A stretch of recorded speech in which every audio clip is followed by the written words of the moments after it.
You are now standing in front of England's oldest visitor attraction. The earliest record and reference to it was nearly 500 years ago in 1538, when it was visited and written about by a member of Henry VIII's staff. It was originally known as the Dripping Well, and then became known as the Dropping Well in the 1800s. It was first put on exhibition and tours conducted around it in 1630. For centuries, people came to the well, but not just to view it. They showered and bathed in its waters, as they believed them to have miraculous healing powers. The well is a huge mineral deposit, over 100 foot wide and 100 foot deep. It is formed the same way as a stalagmite or stalactite, from crystallized mineral deposits dissolved in the waters. The waters are very special. They come from a huge natural lake a mile underground. On their way to the surface, they seep along a special layer of rock called an aquifer, from which they dissolve massive amounts of minerals, mainly calcium carbonate and sodium sulfate. The layer of rock called an aquifer breaks the surface about 100 feet above the well. The waters pour out and over the top here at a rate of 700 gallons. That's over 3,000 litres an hour. Winter, summer, rain or drought. The flow comes from so far underground and from such a huge lake, it's not affected by anything that goes on up here on the surface. The waters have the highest mineral content of any petrifying well in Europe. These were the results of tests conducted recently.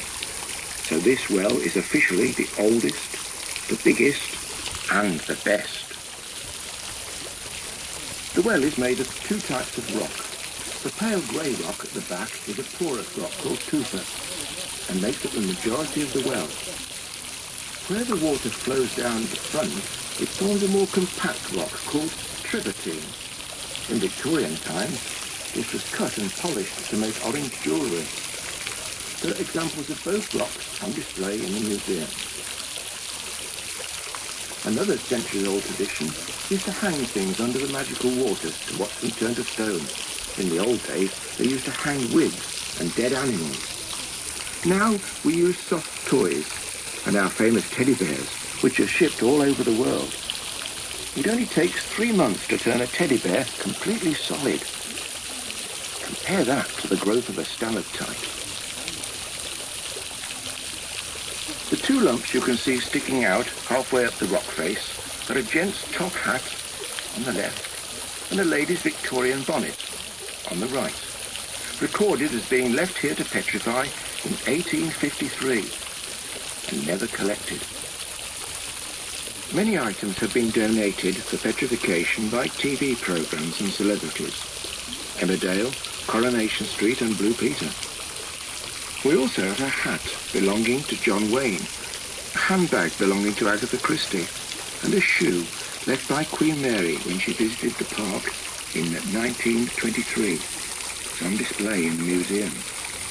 Of course, no exhibition of petrified objects will be complete without an item left by famous magician Paul Daniels and Debbie McGee from when they were involved in the park.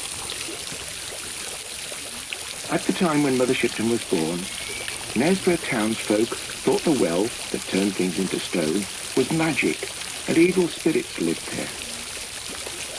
They were very superstitious and never ventured down here in fear of being turned into stone themselves. It must have been a very frightened or very desperate 15-year-old girl that came down here into the King's Forest on a July evening of 1488 with two young friends in the middle of a summer thunderstorm. That is where the legendary story of Mother Shipton begins. The girl's name was Agatha Sontiel. She was about to give birth and had nowhere else to go. She'd been banished from Knaresborough because she wouldn't tell the local magistrate who the father was. Despite its fearful reputation, she realised that the well could supply water and the nearby cave shelter for the baby.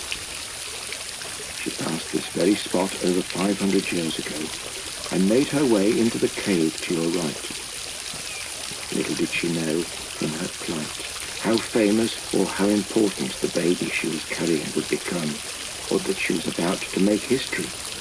And we would be standing here talking about that fateful evening over 500 years later.